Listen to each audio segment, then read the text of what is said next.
Hello everyone. आज के इस फ्राइडे मार्केट आउटलुक में हम लोग देख लेंगे कि पिछले वीक जो मैंने मार्केट आउटलुक में जो बोला था कि मार्केट कैसा रहेगा और क्या इस हफ्ते उस हिसाब से मार्केट ने मूवमेंट दी है। और भी इस हफ्ते बहुत कुछ डेवलपमेंट्स हुई है, बहुत कुछ अपडेट्स है आपके लिए, बहुत सारी अपॉर्चुनिटीज आज हमारे सामने है। सो पहले देख लेते हैं कि इस हफ्ते मार्केट ने रिएक्ट कैसे किया है। तो जैसे पिछले हफ्ते मैंने बोला था कि 16,000 के नीचे अगर क्लोजिंग आता है तो ही हमें मंदी करना है, अदरवाइज हमें मंदी में नहीं रहना है। तो 16,000 के नीचे 2 दिन का क्लोजिंग मिला और आज फिर से 16,000 के ऊपर का क्लोजिंग मिला है। निफ्टी का क्लोज जो आया है वो 16,050 के करीबन का क्लोज है। अभी भी अगर हम लोग ट्रेडिशनल टेक्निकल एनालिसिस जो है अगर उस हिसाब से अगर हम लोग जज करेंगे तो अभी भी मेरे को निफ्टी में कहीं भी वीकनेस नहीं लग रही है। हालांकि 2 दिन 16,000 के नीचे सस्टेन होके वापस से उसने बाउंस दिया है, लेकिन अगर स्टॉक स्पेसिफिक अगर देखेंगे तो बहुत सारे स्टॉक्स में अभी अपॉर्चुनिटीज निकल के आ रही है और बहुत सारे स्टॉक्स में ब्रेकआउट्स नजर आ रहे हैं। जैसे मैंने ट्विटर के ऊपर अगर आप है तो आपको पता होगा कि मेरे क्या क्या बाय कॉल्स थे, कौन से टारगेट अचीव हुए हैं, वो सब आप लोगों को पता है। सो पहले हम निफ्टी का एनालिसिस देख लेते हैं कि हमें क्या लगता है और अगले हफ्ते हमें क्या करना है। सो निफ्टी में अगर देखेंगे तो डेली आरएसआई न्यूट्रल है, बिटवीन 40-60 है, तो वो न्यूट्रल है, उसमें कोई बुलिश साइन नहीं है। लेकिन फिर भी उसकी जो मूवमेंट है वो किस हिसाब से हमें ट्रेड करना है वो मैं आगे आपको बताऊंगा। अगर हम लोग स्मॉलर टाइम फ्रेम में देखेंगे तो निफ्टी ने 20 पीरियड मूविंग एवरेज को आज कॉन्कर करके ऊपर का क्लोजिंग दिया है। तो आज का जो क्लोजिंग है मेरे हिसाब से बहुत अच्छा क्लोजिंग है। आज जो मार्केट जो पूरे दिन भर में वो कंसोलिडेट कर रहा था और आखिरी 1-1.5 घंटे में जो रिकवरी आई है, जो बाइंग हमें नजर आया है, वो बहुत ही शानदार है। अगर हम लोग निफ्टी फ्यूचर का अगर चार्ट देखेंगे और लास्ट कैंडल अगर आप देखोगे तो वॉल्यूम भी काफी अच्छा हुआ है, उसका क्लोजिंग भी काफी अच्छा हुआ है। तो अभी भी मेरे को ऐसा लग रहा है कि अभी तक हमें मंदी नहीं करनी है, क्योंकि बाइंग अपॉर्चुनिटीज ब्रेकआउट्स बहुत आ रहे हैं। तो मेरे को ये लगता है कि निफ्टी और भी यहां से ऊपर जाएगा और ये जो रिसेंट जो हाई बना था 250 के करीबन, वो भी अभी ऐसा लग रहा है कि वो भी क्रॉस होके 16,000 450 500 का लेवल निफ्टी टच कर सकता है। जैसे मैं मेरे यहाँ सॉफ्टवेयर में चार्ट ओपन कर देता हूं निफ्टी का, तो यहाँ पे निफ्टी 50 का मैं चार्ट ओपन कर देता हूं और वहां पे ऐसा लग रहा है कि यहाँ पे जो लेवल हमें नजर आ रहे हैं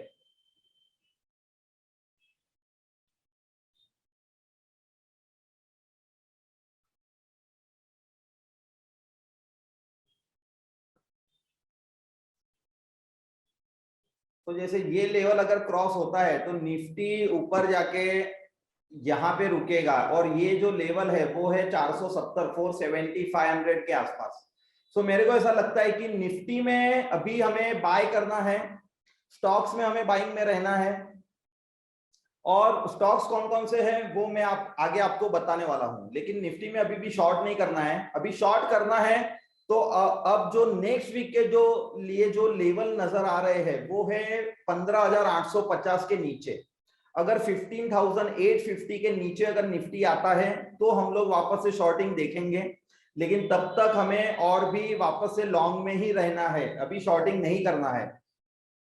सो निफ्टी का जो व्यू है वो क्लियर है कि शॉर्टिंग में अभी रहना नहीं है, अभी बाइंग में ही रहना है। भले पूरी दुनिया कितनी भी मंदी बोले उससे कोई फर्क नहीं पड़ता, लेकिन टेक्निकल एनालिसिस हमें ये बोलता है कि अभी तक शॉर्टिंग जो एग्रेसिवनेस जो आना चाहिए था 16,000 के नीचे वो हमें दिखा नहीं है।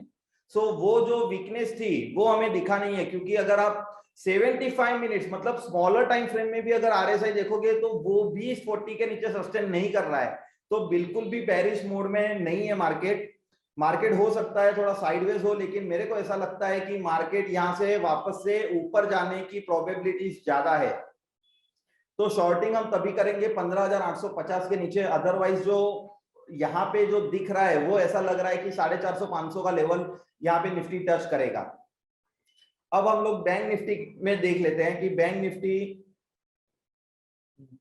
डेली चार्ट अगर बैंक निफ्टी का देखेंगे तो वो भी न्यूट्रल जोन में है।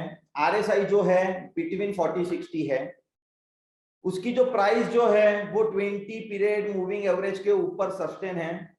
और पिछले हफ्ते मैंने बोला था कि 34,400 का लेवल अगर बैंक निफ्टी में ब्रेक होता है तो ही हमें मंदी करनी है, अदरवाइज मंदी नहीं करनी है। और आज का जो क्लोजिंग है वो है 34,700 के करीबन, और आज का जो लो लगा है इस हफ्ते का वो है 460। सो 400 का लेवल यहाँ पे इंटैक्ट है, वो ब्रेक नहीं हो रहा है, तो बैंक निफ्टी हमें और भी बुलिश ही लग रहा है। हालांकि थोड़ा प्रेशर में है, लेकिन जैसे ही निफ्टी ऊपर जाएगा बैंक निफ्टी का प्रेशर भी रिलीज हो जाएगा, तो उसमें कोई टेंशन नहीं है।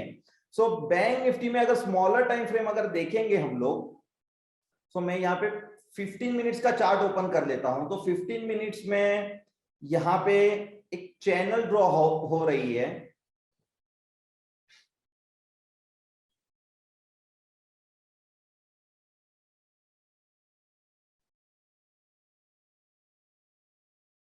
और ये चैनल का ब्रेकआउट पे है बैंक निफ्टी।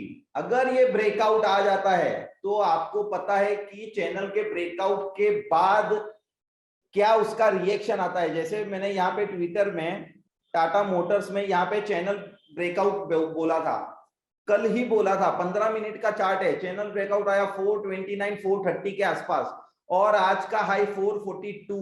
एक ही दिन में 12 रुपए मतलब 3% की मूव एक ही दिन में आई है। और बैंक निफ्टी में हमारे पास पूरा हफ्ता बाकी है, अगला नेक्स्ट वीक पूरा बाकी है। तो अगर ये बैंक निफ्टी में अगर चैनल ब्रेकआउट आएगा तो क्या होगा वो आप सबको पता है। सो बैंक निफ्टी में भी मेरा रिकमेंडेशन बाय का ही रहेगा, निफ्टी में भी मेरा रिकमेंडेशन बाय का रहेगा। अल्टीमेट जो स्टॉप लॉस रहेगा, वो जो सपोर्ट लेवल है वो है निफ्टी में 15,850 और बैंक निफ्टी है 34,400। अगर ये लेवल अगर नीचे में कोई भी रीजन के साथ साथ अगर ये ब्रेक होता है तो हम लोग बाइंग में से एग्जिट कर लेंगे। सो बैंक निफ्टी और निफ्टी ये दोनों व्यू हमारा क्लियर है, हमें बाइंग में रहना है। अब बात करते हैं स्टॉक्स की। सो पिछले हफ्ते मैंने बोला था कि जो हमारा जो मास्टर स्ट्रोक जो है वो कौन सा है, आप कमेंट बॉक्स में लिखिए तो मेरे को भी मजा आएगा कि आप लोग मेरे साथ इंटरेक्ट कर रहे हो। सो मास्टर स्ट्रोक जो है वो जो डबल कंफर्मेशन है वो कौन सा स्टॉक्स है, क्योंकि वो स्टॉक्स ने इतना शानदार परफॉर्म किया है और हम लोग बहुत पहले से ये स्टॉक्स में हम लोग तेजी में है। तो जी हाँ, यहाँ पे रिप्लाईज आ रहे हैं मेरे को। Adani enterprise, perfect. So Adani enterprise जो हमारा जो मास्टर स्ट्रोक जो है वो इस हफ्ते 100 रुपए की तेजी आई है, 100 पॉइंट्स ऊपर आया है। पिछले हफ्ते का क्लोजिंग था 2300 और इस हफ्ते का क्लोजिंग आया है 2405। सो अदानी एंटरप्राइज ने इस हफ्ते नया 52 वीक्स हाई या ऑल टाइम हाई बनाया है। सो अदानी एंटरप्राइज में मूवमेंट जो हम एक्सपेक्ट कर रहे थे बिल्कुल वो हिसाब से आई है। सो क्या अब आगे क्या करना है, अभी नई बाइंग पोजीशन कुछ भी क्रिएट नहीं करना है। अदानी एंटरप्राइज में अभी नई बाइंग पोजीशन कुछ भी नहीं करना है, जो है उसको हम लोग होल्ड करेंगे। नेक्स्ट जो स्टॉक था जो टीवीएस मोटर का, जो मैंने बोला था कि 825 पे मैंने फ्रेश बाय कॉल दिया था और आज का जो क्लोजिंग है वो है 870 और 875 जाके भी आया है। तो 50 रुपीज यहाँ पे टीवीएस मोटर में हमें प्रॉफिट हुआ है। हालांकि अभी तक मैंने टीवीएस मोटर में प्रॉफिट बुक नहीं किया है, मैंने अभी तक उसको होल्ड किया है। क्यों होल्ड किया है? क्योंकि उसका मोमेंटम कंटिन्यू है, उसमें कुछ भी प्रॉफिट बुक नहीं किया है। महिंद्रा एंड महिंद्रा में हालांकि हमने पिछले वीक की प्रॉफिट बुक कर लिया था, लेकिन टीवीएस मोटर में अभी तक हमने प्रॉफिट बुक नहीं किया है, क्योंकि आरएसआई वापस से 60 के ऊपर निकल गया है 75 मिनट टाइम फ्रेम पे। डेली टाइम फ्रेम में ऑलरेडी 60 के ऊपर सस्टेन है, वीकली टाइम फ्रेम ऑलरेडी 60 के ऊपर सस्टेन है, तो यहाँ पे कहीं भी वीकनेस नहीं लग रही है। ऑटो सेक्टर शानदार परफॉर्म कर रहा है, जो हमारे एक्सपेक्टेशंस है उस हिसाब से। सो टीवीएस मोटर में जो हमारी बाइंग है उसको होल्ड करना है। अदानी एंटरप्राइज में जो हमारी बाइंग है उसको होल्ड करना है। अभी तक हमने प्रॉफिट बुक नहीं किया है। और मैंने एक स्टॉक बोला था यहाँ पे ट्विटर के ऊपर, मैंने अपडेट भी किया था,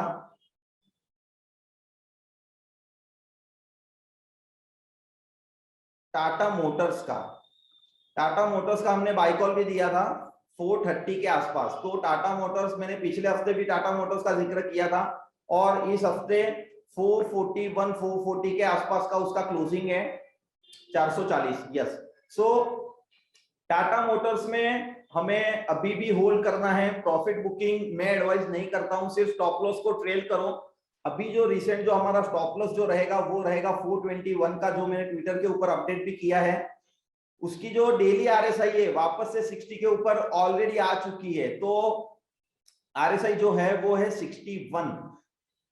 सो टाटा मोटर्स में होल्ड करना है। अगर ये टाटा मोटर्स अगर ये लेवल को अगर पार कर देता है तो इसमें और भी मोमेंटम और एग्रेसिवली आएगा, बल्कि मोमेंटम तो अभी आ चुका है लेकिन और एग्रेसिवली आएगा ऐसा लग रहा है। सो टाटा मोटर्स में मैं बहुत ही बुलिश हूं। और यहाँ पे अगर मेरी पोस्ट अगर आप देखोगे तो आज का ही है, Tata Motors breakout happen. I am very much bullish on Tata Motors. मेरे को टाटा मोटर्स बहुत ही अच्छा लग रहा है, क्योंकि ऑटो सेक्टर ऑलरेडी परफॉर्म कर रहा है। महिंद्रा एंड महिंद्रा ऑलरेडी 30% का रैली दे दिया है। टीवीएस मोटर ने ऑलरेडी 200 रुपए की रैली दे दी है। इवन मारुति ने 7,500-8,000 से लेकर के अभी 8800 के करीबन मारुति ने भी रैली दी है। अब बारी है टाटा मोटर्स की। मैंने बोला था कि स्टॉक जो है ऑटो सेक्टर में, स्टॉक ऐसा लग रहा है कि स्टॉक जो है वो स्विच हो रहे हैं ऐसा लग रहा है, और हमें वैसे ही वो मोमेंटम भी दिख रहा है इसमें। सो टाटा मोटर में जो भी हमारी बाइंग पोजीशन है उसको बिल्कुल भी होल्ड करिए। स्टॉप लॉस जो है वो स्ट्रिक्टली स्टॉप लॉस को फॉलो करिए और बाइंग पोजीशंस होल्ड करिए।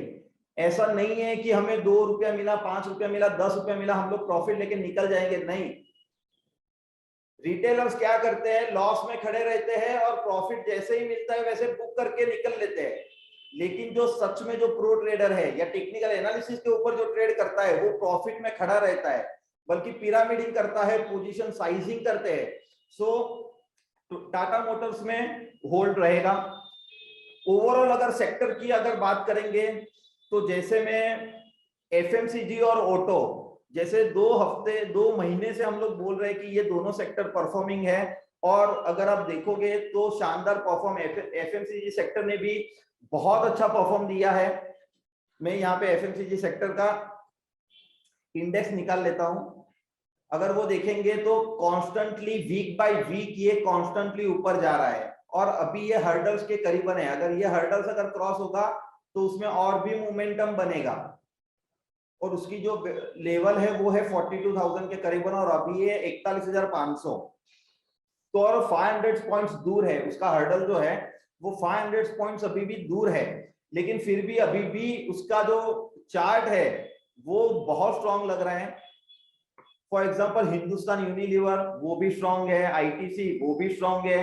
हिंदुस्तान यूनिलीवर का अगर चार्ट देखेंगे तो वो भी स्ट्रॉन्ग है, कंटिन्यूअसली अपर साइड हमें लेवल देखने को मिल रहा है। अगर आईटीसी देखेंगे तो भी ऊपर लग रहा है कॉन्स्टेंटली। ब्रिटानिया देखेंगे, कोई भी देख लो, तो ब्रिटानिया, ओके, सो ब्रिटानिया का चार्ट भी अच्छा लग रहा है। तो अब एफएमसीजी सेक्टर्स में अभी भी दम है, अभी भी परफॉर्म कर रहा है। ऑटो सेक्टर साथ साथ में परफॉर्म कर रहा है। हालांकि हमारी मेजर पोजीशंस जो है वो एफएमसीजी में बहुत कम रही है, और मेजर हमने एलोकेशन किया था ऑटो सेक्टर के ऊपर। मेजर जो बेट जो लगाया था वो ऑटो सेक्टर के ऊपर लगाया था। और अब नेक्स्ट हफ्ते के लिए ये जो स्टॉक जो है वो कंटिन्यू होल्ड पे है। नए स्टॉक्स जो है वो 1-2 स्टॉक्स जो है नए वो मैं आपको देने वाला हूं। आपके जो भी क्वेश्चंस रहेंगे वो कमेंट बॉक्स में लिखते रहिए, तो ये एनालिसिस के बाद हम आपके क्वेश्चंस को भी मैं देख लूंगा। नए स्टॉक्स में फर्स्ट जो निकल के आ रहा है वो है अदानी पोर्ट। ऑलरेडी हमने अदानी एंटरप्राइज में बहुत पैसा कमा लिया है, अब बारी है अदानी पोर्ट की। अब अदानी पोर्ट क्यों, उसका रीजन मैं बताता हूं।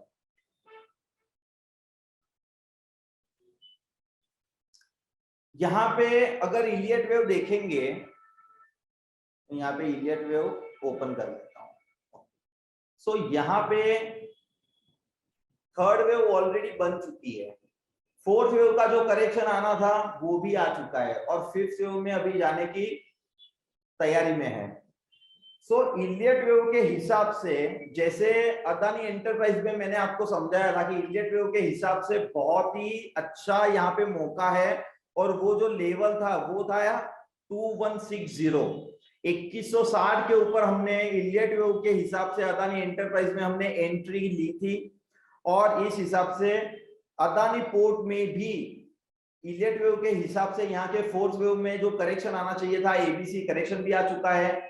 फिफ्थ वेव में फर्स्ट और सेकेंड वेव ऑलरेडी बन चुका है ऐसा लग रहा है, और थर्ड वेव में जाने की तैयारी कर रहा है। तो थर्ड और फिफ्थ ये यहाँ पे जाने की तैयारी हो सकती है, और यहाँ पे शॉर्ट टर्म ट्रेड है ये कोई लॉन्ग टर्म ट्रेड नहीं है कि यहाँ से कोई 800, 850, 900 रुपए का टारगेट हम लोग नहीं देख रहे हैं, लेकिन हम लोग ये मान के चल रहे हैं क्योंकि ये टाइम फ्रेम 15 मिनट का है, तो ये स्मॉलर टाइम फ्रेम में हो सकता है हमको 5 to 7% की मूवमेंट हमको मिल जाएगी इसमें। अदानी पोर्ट में अल्टीमेट जो स्टॉप लॉस जो रहेगा वो रहेगा 717, 718 का। आज का जो क्लोजिंग है 729 का, और उसका जो टारगेट रहेगा वो करीबन रहेगा 760 के करीबन, 750, 760 के करीबन। तो यहाँ से 5-7% की मूवमेंट हमें अदानी पोर्ट में लग रही है। सेकेंड जो स्टॉक है वो है टाटा पावर।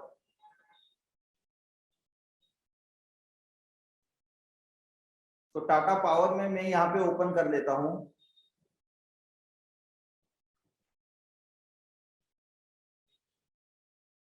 अप्रैल के बाद, मतलब 3-3.5 महीने के बाद उसकी जो आरएसआई है वो अभी कोशिश कर रहा है कि यहां से 60 के पार निकले। सो टाटा पावर में एक मोमेंटम बन रहा है ऐसा लग रहा है। यहाँ पे जो गैप बना था वो गैप फिल किया है उसने, ये जो गैप है वो गैप को फिल किया है, और इस लेवल को अगर टाटा पावर में ब्रेकआउट आता है तो इसमें और 10% की मूवमेंट आ सकती है। यहाँ पे मेरे सॉफ्टवेयर के ऊपर भी मैं दिखा देता हूँ टाटा पावर में किस हिसाब से वो लग रहा है।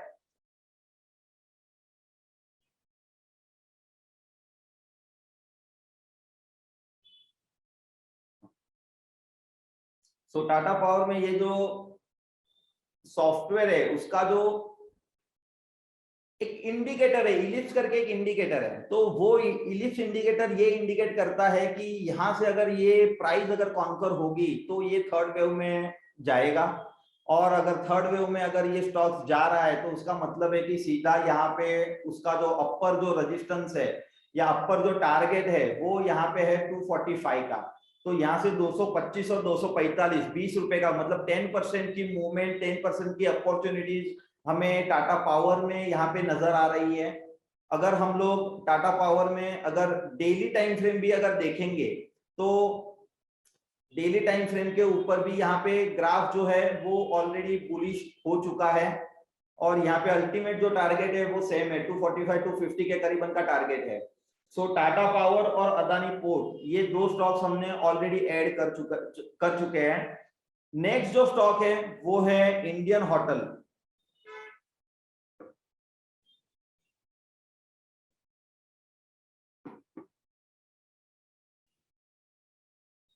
टाटा ग्रुप के सारे स्टॉक्स ब्रेकआउट पे आ रहे हैं एक्सेप्ट टीसीएस और Tata steel.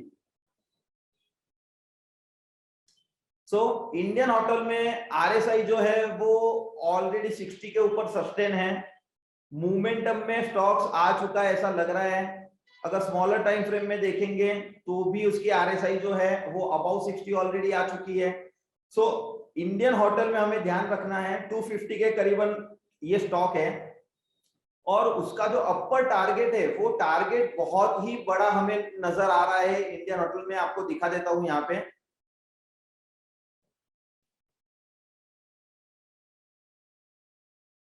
So Indian hotel में यहाँ पे ऑलरेडी यहाँ पे 1.5 हमारा कॉन्कोर हो चुका है, 1.5 के हिसाब से हमारा ऑलरेडी बाइंग भी हो चुका है। सो अल्टीमेट जो टारगेट है यहाँ पे, वो अगर ये लेवल क्रॉस करेगा तो इंडियन होटल का जो अल्टीमेट टारगेट है 300 रुपए का, अभी जो चल रहा है वो 250, तो यहाँ पे 20% की मूव पॉसिबल है। एक ही हफ्ते में आएगा ऐसा नहीं है, हो सकता है उसको 2-3-4 हफ्ते लगे, लेकिन अल्टीमेट जो टारगेट जो रहेगा वो 20% का है। और उसका जो रिस्क है वो काफी कम है, क्योंकि रिस्क में अगर उसको स्टॉप लॉस हम लोग देखेंगे तो 233 234 का स्टॉप लॉस आ रहा है। सो अगर 10 से 15 रुपए का अगर रिस्क है और सामने 1:3 का अगर रिस्क रिवॉर्ड अगर मिल रहा है तो ये ट्रेड अच्छा हो सकता है। सो 3 स्टॉक हमने ऐड किए हैं, अदानी पोर्ट, टाटा पावर और इंडियन होटल। और एक स्टॉक है जो हम ऐड ऑलरेडी कर चुके हैं, मैंने बार बार उसका जिक्र भी किया था, श्रीराम ट्रांसपोर्ट का, और 1300 का लेवल ऑलरेडी क्रॉस हो चुका है। ये दोबारा आज क्रॉस करने की कोशिश की है, यहाँ पे ऑलरेडी ब्रेकआउट आ चुका है। तो श्रीराम ट्रांसपोर्ट में ऑलरेडी हम लोग बुलिश है। बहुत ज्यादा एक्सपोजर हमने नहीं लिया है, क्योंकि कितने स्टॉक्स में हम लोग एक्सपोजर लेंगे, तो हर एक की अपनी अपनी एक लिमिट के या हर एक अपने अपने दायरे में रह करके हमें ट्रेडिंग करना है, रिस्क रिवॉर्ड को समझ के ट्रेड करना है। लेकिन हालांकि श्रीराम ट्रांसपोर्ट का जो स्टॉक है वो भी हमें स्ट्रॉन्ग लग रहा है, और यहां से हो सकता है कि और भी 100 रुपीज या 150 रुपीज का मूवमेंट हमें देखने को मिले। तो ये श्रीराम ट्रांसपोर्ट का ऑलरेडी अपडेट है, क्योंकि ऑलरेडी ये स्टॉक्स मैंने पहले बता चुका हूं मैं कि 1300 के ऊपर हमें बाइंग में रहना है। उसके बाद में ये 1300 से जब ब्रेकआउट दिया था पिछली बार, तब वापस से थोड़ा करेक्शन भी दिया था, लेकिन उसने 20 पीरियड मूविंग एवरेज को ब्रेक नहीं किया, वो कंटिन्यूअसली 20 पीरियड मूविंग एवरेज को होल्ड करके वापस से ऊपर जा रहा है। तो श्रीराम ट्रांसपोर्ट को भी इग्नोर नहीं करना चाहिए। हालांकि हमारा जो मास्टर स्ट्रोक है उसमें हमें भर भर के पैसे आ रहे हैं, लेकिन ऐसे भी कई स्टॉक्स हैं कि जिसमें और भी अपॉर्चुनिटीज अच्छी लग रही है। सो ऑलरेडी हम लोग अदानी एंटरप्राइज में होल्ड है, टीवीएस मोटर में होल्ड है, टाटा मोटर में होल्ड है, और जो 3 स्टॉक्स है अदानी पोर्ट, टाटा पावर और इंडियन होटल, और ये श्रीराम ट्रांसपोर्ट। तो 6 से 7 स्टॉक की लिस्ट आपके सामने अभी रेडी है। वो छोड़ के सीमेंस का एक स्क्वीज फायर हुआ था, वो मैं सिर्फ आपको बता देता हूं। सीमेंस में ये इस लेवल पे 2450 2460 के लेवल पे उसकी जो स्क्वीज फायर हुई थी, और आज का लेवल है 2700 का। तो ऐसे बहुत सारे स्टॉक्स है, लेकिन सारे स्टॉक्स आप सबको रिकमेंड करना उतना पॉसिबल नहीं है। तो उसमें से जो चुन चुन के जो बेस्ट जो 4, 5, 7 स्टॉक्स जो मेरे को लगते हैं वही मैं आपके सामने रखता हूं। अदरवाइज अभी मार्केट ऐसा है कि बहुत सारे अच्छे अच्छे स्टॉक्स में अपॉर्चुनिटीज बन रही है। अवॉइड जो करना है वो मेटल को करना है, मेटल सेक्टर्स में कहीं भी बाइंग नहीं करना है। मैंने आज ही ट्विटर के ऊपर पोस्ट किया है कि मेटल सेक्टर बहुत ही वीक लग रहा है यहाँ पे, और नया 52 वीक्स लो भी आ सकता है। अगर मार्केट में अगर करेक्शन आता है तो नया 52 वीक लो भी हमें मेटल स्टॉक्स में देखने को मिलेंगे।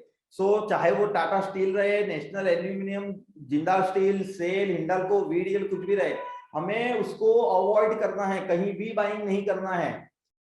वैल्यू अच्छा है या स्टॉक बहुत ही कम आ गया है वो सोच के कभी भी बाय मत करिएगा। सो व्यू बहुत ही क्लियर है। सो अब देख लेते हैं क्वेश्चंस क्या क्या है, तो उस हिसाब से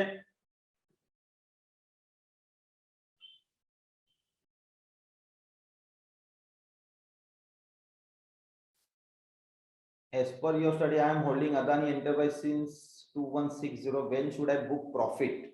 ओके, सो कुमार भाई पूछ रहे हैं, अच्छी बात है कुमार भाई कि आप 2160 से जब से मैंने रिकमेंड किया है तब से आपने होल्ड किया है अदानी एंटरप्राइज, यही बड़ी बात है। सो अच्छी बात है कि आप लोग प्रॉफिट में होल्ड कर रहे हो। तो ये जो मैं फ्राइडे आउटलुक जो सेशंस हम लोग ले रहे हैं वो बेनिफिट हो रहा है, तो ये अच्छा लगा। देख लेते हैं हम लोग कि हमें प्रॉफिट बुक कहां पे करना है, बता देता हूं मैं। सो अदानी एंटरप्राइज का चार्ट मैं यहाँ पे ओपन कर लेता हूं। और ये डेली चार्ट के ऊपर अगर हम लोग देखेंगे तो अदानी एंटरप्राइज में उसका जो टारगेट जो निकल के आ रहा है वो है 2550। अभी भी 150 रुपए का पोटेंशियल है इसमें, अभी भी होल्ड करिए।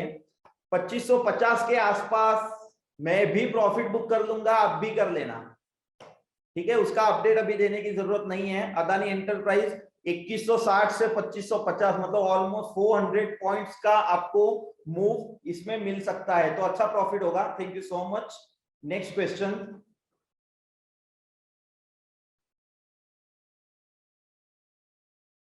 Bajaj finance and Bajaj finance का व्यू देख लेते हैं।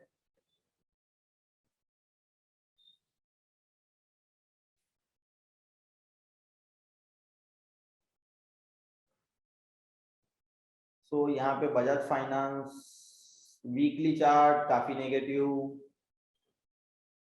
डेली चार्ट कोई दम नहीं है। वेट एंड वॉच करिए सर बजाज फाइनेंस में। आई थिंक 2 हफ्ते पहले भी हमने यही आपको एडवाइस दिया था पार्श्व भाई कि कुछ मत करो बजाज फाइनेंस को।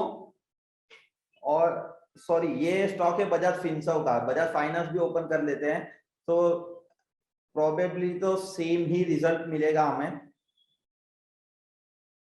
सो सेम है, चार्ट में कोई कोई दम नहीं है। यहाँ पे फ्लैग पैटर्न जैसा लग रहा है। जस्ट अ सेकेंड,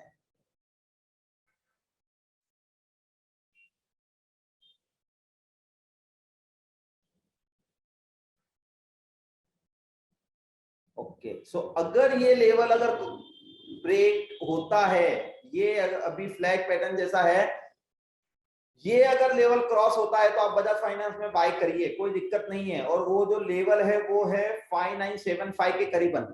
5975 के ऊपर अगर बजाज फाइनेंस जाता है तो आप लोग बाय करिए, कोई दिक्कत नहीं है इसमें। सो मारिको का मारिको का चार्ट भी देख लेते हैं।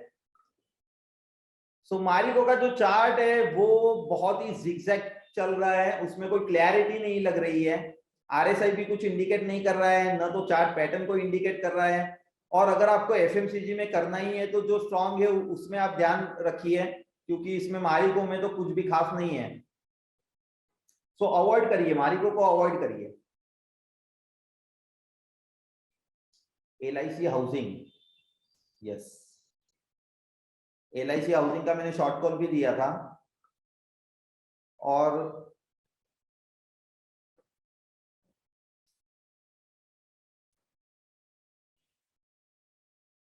एलआईसी हाउसिंग, तो यहाँ पे ओवरऑल चार्ट बहुत स्ट्रांग है, लेकिन मैंने ये शॉर्ट कॉल क्यों दिया था, सेल कॉल क्यों दिया था, वो मैं आपको यहाँ पे बता देता हूँ।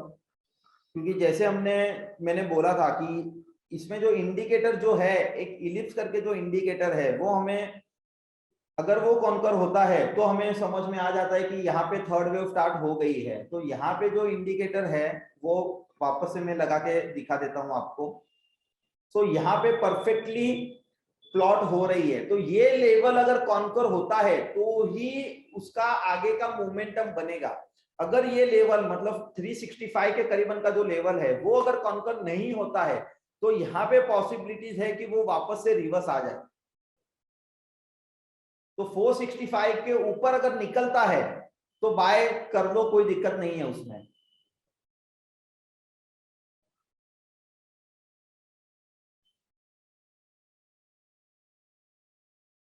Ambika cotton mills, Ambika cotton mills देख लेते हैं।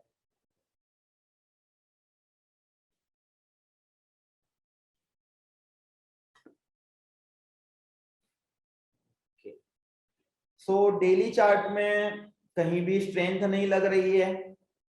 वीकली चार्ट अगर देखेंगे तो वीकली चार्ट भी बहुत कमजोर है। आरएसआई जो है बिलो 40 सस्टेन है, डेली में भी नहीं, शॉर्टर टाइम फ्रेम में अगर देखेंगे तो वो भी नहीं है। तो अंबिका कॉटन को अवॉइड करिए सर।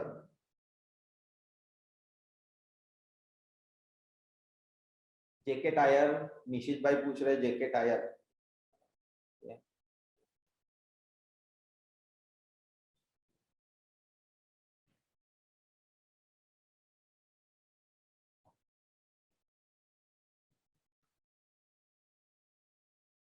बहुत ही बढ़िया लग रहा है सर। जेके टायर में आप बाय अगर है तो होल्ड करिए, अगर नहीं है तो कहीं भी डीप मिलता है वहां पे बाय करिए। जेके टायर का स्टॉक्स अच्छा लग रहा है, तो हो सकता है हमारे टाटा मोटर के साथ साथ उसके टायर भी चलने लगे, हो सकता है। स्टॉक अच्छा लग रहा है, आरएसआई सपोर्ट कर रहा है, डेली टाइम फ्रेम सपोर्ट कर रहा है, 75 मिनट टाइम फ्रेम सपोर्ट कर रहा है, वॉल्यूम सपोर्ट कर रहा है, मूविंग एवरेज सपोर्ट कर रहा है।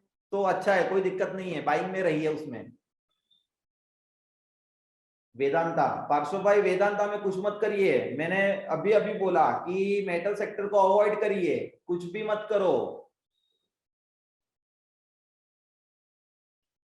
कुछ नहीं है। और भी नीचे आ सकता है ये, अगर मार्केट अगर ऊपर जाएगा तो हो सकता है थोड़ा सा उसका जो डाउन होने की जो एग्रेसिवनेस है वो अगर कम हो जाए या थोड़ा बहुत बाउंस आपको मिल जाए, लेकिन स्ट्रेंथ नहीं है, मार्केट को आउट परफॉर्म नहीं करने वाला है मेटल। लगता नहीं है मेरे को कि मार्केट को आउट परफॉर्म करेगा। मार्केट को जो आउट परफॉर्म करेगा वो एफएमसीजी ऑटो ही अभी भी लग रहा है, और चुनिंदा स्टॉक्स जो है वही लग रहे हैं। सो बीडीएल को अवॉइड करिए, हो सकता है तो ऊपर में शॉर्ट करिए, चलेगा।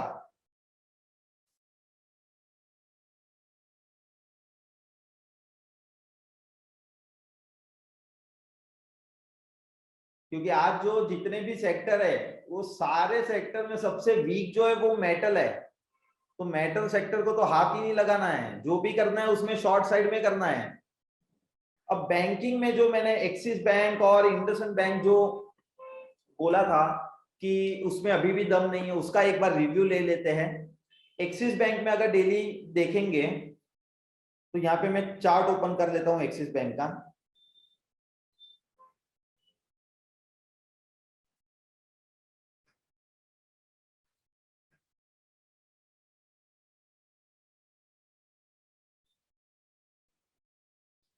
ओके, सो एक्सिस बैंक का अगर आप चार्ट देखोगे तो आरएसआई जो है अबाउ 60 वो सस्टेन नहीं हो रहा है, तो अभी भी हमें अवॉइड ही करना है, हमें लॉन्ग में नहीं जाना है। इंडसइंड बैंक का देख लेते हैं, इंडसइंड बैंक का भी सेम ही सिनारियो है। इंडसइंड बैंक में अगर डेली आरएसआई देखेंगे तो वो भी सेम है, आरएसआई कहीं भी हमें सपोर्ट नहीं कर रहा है। तो बाइंग के लिए हमें वेट एंड वॉच करना है, इंडसइंड और एक्सिस को बाइंग में नहीं करना है। जब भी शॉर्टिंग अपॉर्चुनिटीज रहेगी तब हम लोग शॉर्ट करेंगे, लेकिन बाइंग में अवॉइड करिए। अगर बाइंग करना है तो आईसीआईसीआई बैंक जैसे मैंने बोला था आप लोगों को।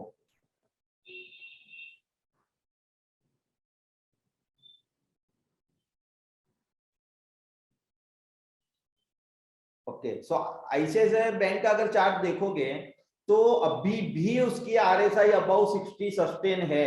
तो अगर सच में अगर आपको तेजी करनी है बैंकिंग स्टॉक में ही, अगर तेजी करनी है तो आईसीआईसीआई बैंक में करो, क्योंकि यहाँ पे गैप जो बन रहे हैं वो गैप को भी वो रिस्पेक्ट दे रहा है। मतलब यहाँ पे जो गैप है वो गैप को रिस्पेक्ट दे रहा है, वही सपोर्ट लेके वो आगे चलेगा। आईसीआईसीआई बैंक में ही बाइंग करो, एक्सिस को अवॉइड करो, इंडसइंड को अवॉइड करो, कोटक को अवॉइड करो। एचडीएफसी बैंक थोड़ा सा स्लो मूवर रहेगा, लेकिन आउट परफॉर्म जो बैंकिंग में जो आउट परफॉर्म करेगा वो मेरे को ऐसा लग रहा है कि आईसीआईसीआई बैंक आउट परफॉर्म करेगा।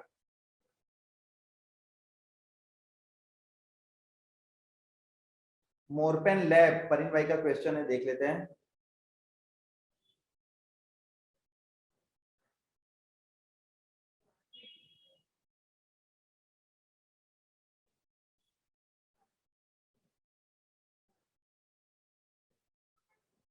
ओके, सो यहाँ पे नेट्स थोड़ा सा स्लो है तो चार्ट लोड होने में थोड़ा टाइम लग रहा है। सो मोरपेन लैब में डेली में अगर देखेंगे पैटर्न तो कोई नजर नहीं आ रहा है। पुलिस एंगल हो सकता है, 20 पीरियड मूविंग एवरेज को प्राइस हालांकि होल्ड कर रहा है, लेकिन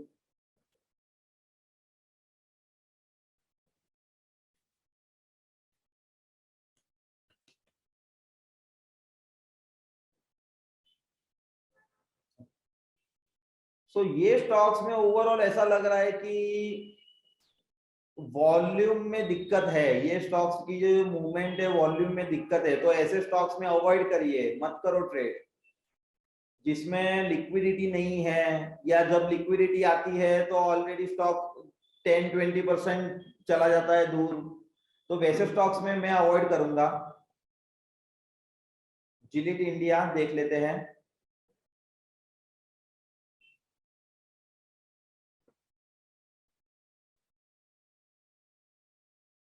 ओके, सो जिलिट इंडिया में भी अवॉइड करिए, उसके हर एक कैंडल में शेडो तो देखो कितने बड़े बड़े शेडोज हैं, उसमें कोई मतलब ही नहीं है ट्रेड लेने का। ये स्टॉक को भी अवॉइड करिए। ट्रेडिंग के लिहाज से ऐसे स्टॉक्स में रेकमेंड नहीं करता हूं कि जिसमें लिक्विडिटी ना हो या हर एक कैंडल में बड़ी बड़ी वीक हो, ऐसे स्टॉक को अवॉइड करिए। यस, तो आई गेस क्वेश्चन सारे हो गए हैं।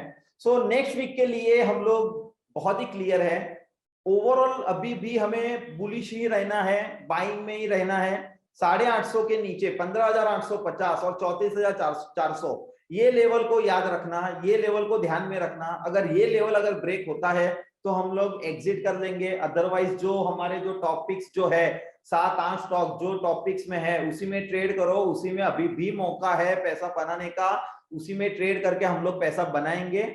सो नेक्स्ट वीक हम लोग वापस से मिलेंगे, वापस मार्केट आउटलुक के बारे में, सेक्टर आउटलुक के बारे में, स्टॉक स्पेसिफिक वापस से मैं अपना व्यू शेयर करूंगा। तब तक के लिए ट्विटर के ऊपर हम लोग लाइव रहिएगा, वहां पे आपको पूरे हफ्ते live feedbacks, live updates, live recommendation सारा कुछ ट्विटर के ऊपर लाइव आपको मिलता जाएगा। तो नेक्स्ट वीक वापस से मिलेंगे। Thank you so much.